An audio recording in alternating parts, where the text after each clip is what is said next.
cevabay, ay günüm sabamay, yüreğime havamsin, dilimde ravayat.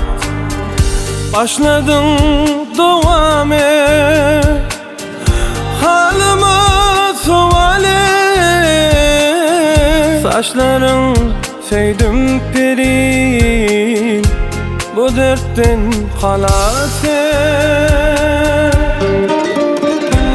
Gel yanımda dur, yüzüme gel, kalbimde sen güzel dünyam. Gel korkun seyen yürek duruyor canım. Gel gel yanımda dur, yüzüme gel, kalbimde sen güzel dünyam. Gel korkun seyen yürek duruyor canım. Gel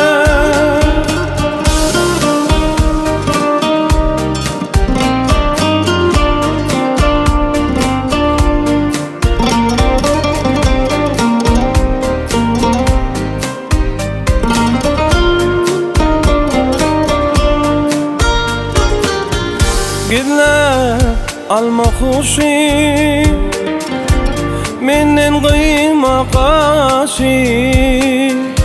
Sen emrime şarap, gönlümün hoşi.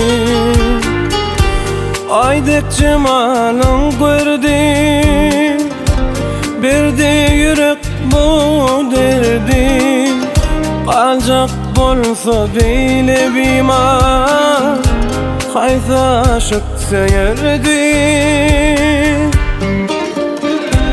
Gel yanımda dur, yüzüme gel, kalbimde sen güzel dünyam. Gel korkun seyen yürek duruyor canım. Gel gel yanımda dur, yüzüme gel, kalbimde sen güzel dünyam. Gel korkun seyen yürek duruyor canım.